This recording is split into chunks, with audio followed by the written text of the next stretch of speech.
Question number 2 हमारे पास review exercise unit number 7 में हमारे पास है define exponent base and value using example. तो यहाँ पर हम एक एग्जांपल को यूज़ करेंगे और इन सारे टर्म्स को हम डिफाइन करेंगे। तो मैं यहाँ पर एग्जांपल ले लेती हूँ। a to the power 1 is equal a to the power 0 is equal to हमारे पास 1 आ जाएगा। तो ये a बेसिकली हमारे पास जो है बेस है और हमारे पास जो है ये जो 0 है 0 हमारे पास एक्सपोनेंट है और इज इक्वल टू 1 हमारे पास क्या है, ये इसकी वैल्यू है। बस ये हमारे पास जो है इसका एग्जाम्पल है। हमने यहाँ पर एग्जाम्पल लिया a to the power 0 is equal to 1।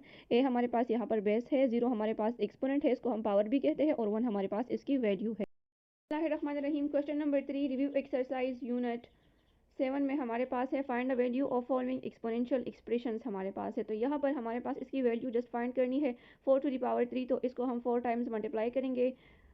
4 multiply by 4 multiply by 4 4 4 16 आ जाएगा और 16 मल्टीप्लाई बाय 4 हमारे पास 64 आ जाएगा। तो ये हमारे पास जो है इसकी वैल्यू है, ये इसका आंसर हमारे पास है। ठीक है। अच्छा, उसके बाद फिर नेक्स्ट क्वेश्चन हमारे 5 टू द पावर 7 हमारे पास इस क्वेश्चन का बी पार्ट है। तो मतलब 5 को हम 7 टाइम्स मल्टीप्लाई करेंगे। 5 multiply by 5 multiply by 5 multiply by 5 multiply by 5 और मल्टीप्लाई बाय 5। ये हमारे पास 6 5 हुए। एक बार और हम लिख लेंगे। सो 5 5 जा हमारे पास 25 आ जाएगा, फिर 5 5 जा 25 आ जाएगा और फिर 25 इस तरह फिर मल्टीप्लाई बाय 5 हम लिख लेंगे। 25 मल्टीप्लाई बाय 25 से हमारे पास जो है 625 आ जाएगा। ठीक है। इसी तरह 25 मल्टीप्लाई बाय 5 हम जो है यहाँ पर दोबारा लिख लेंगे। अच्छा, यहाँ पर 625 आ जाएगा और मल्टीप्लाई बाय 25 मल्टीप्लाई बाय 5 से हमारे पास 125 आ जाएगा।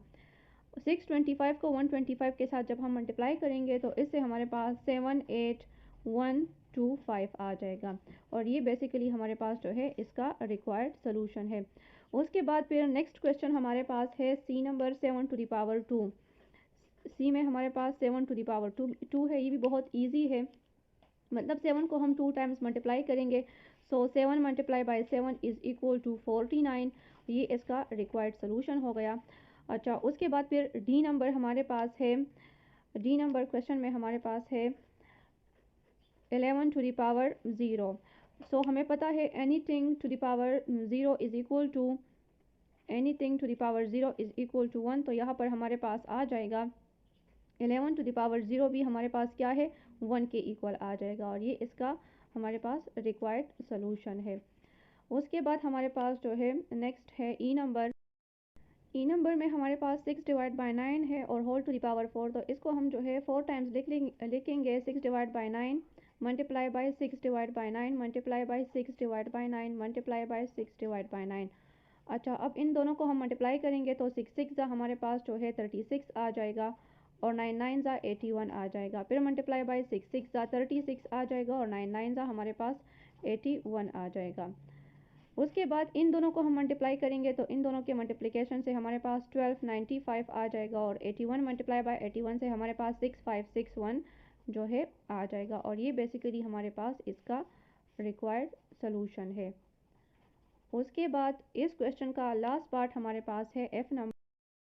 एफ नंबर में हमारे पास है 3 टू द पावर -5 है। तो यहाँ पर हम नेगेटिव एक्सपोनेंट लॉ को यूज़ करेंगे जो कि हमारे पास है। तो ये हमारे पास पॉजिटिव में इसको हम कन्वर्ट करेंगे तो हमारे पास इसको हम इस तरह लिख लेंगे 1 divide by 3 to the power 5 हमारे पास आ जाएगा क्योंकि यहाँ पर हमने नेगेटिव एक्सपोनेंट लॉ को यूज़ किया है। अच्छा, अब हम जो है 1 divide by 3 to the power 5 है तो इसको हम 1 divide by 3 multiply by 1 divide by 3 multiply by 1 divide by, तो इसको इस तरह हम जो है 5 टाइम्स लिख लेंगे। 1/3 मल्टीप्लाई बाय 1/3 मल्टीप्लाई बाय 1/3 हमारे पास आ जाएगा। अच्छा, अब इधर हमारे पास 1 डिवाइड बाय 3 3 जा 9 मल्टीप्लाई बाय 1 डिवाइड बाय 3 3 जा 9 मल्टीप्लाई बाय 1/3 आ जाएगा।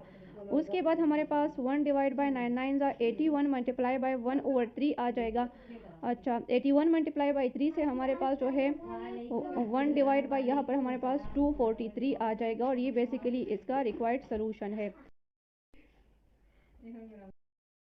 क्वेश्चन नंबर 4 हमारे पास है apply the law of exponent to simplify the following. यहाँ पर हम डिफरेंट एक्सपोनेंट के लॉ यूज़ करेंगे, कंडीशन को हम देखेंगे और इन क्वेश्चंस को हम सिंप्लीफाई करेंगे, इन्हें सॉल्व करेंगे। अच्छा, तो ए नंबर हमारे पास है 7 to the power 3 multiply by 7 to the power 4 हमारे पास है।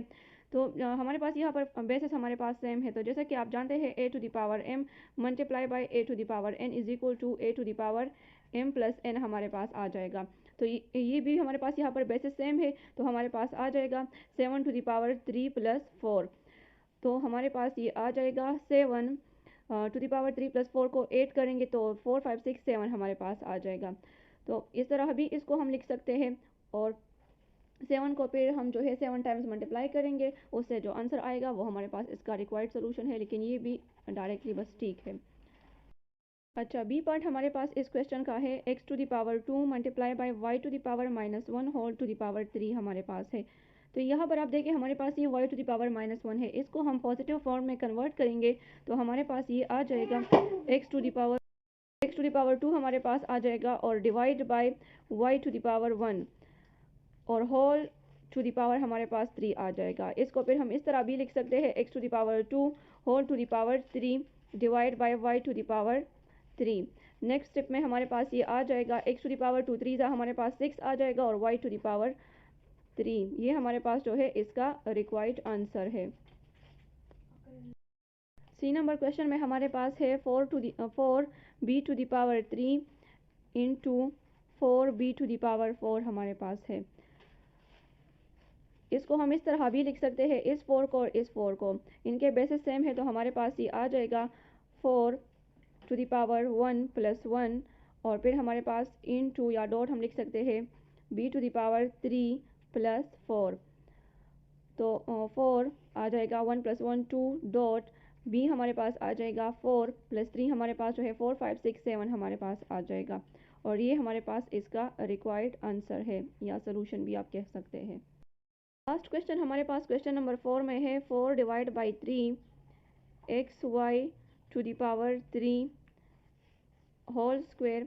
यहाँ पर ये y टू द पावर 3 इसको हम पॉजिटिव में लिखेंगे, तो नेगेटिव पावर लॉ को हम यहाँ पर यूज़ करेंगे, तो ये हमारे पास आ जाएगा 4x divide by 3y to the power -3 और होल टू द पावर हमारे पास जो है 2 आ जाएगा।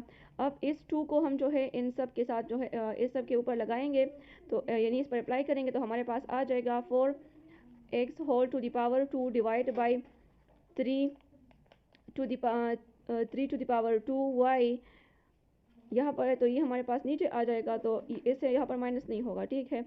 और फिर हमारे पास y to the power 3 and whole to the power 2। फिर नेक्स्ट स्टेप में हमारे पास ये आ जाएगा 4 4 16 आ जाएगा, एक्स स्क्वेयर आ जाएगा, एंड डिवाइड बाई 3 3 9 आ जाएगा, और y टू द पावर 3 2 6 आ जाएगा। ये हमारे पास जो है इसका रिक्वायर्ड सोल्यूशन है।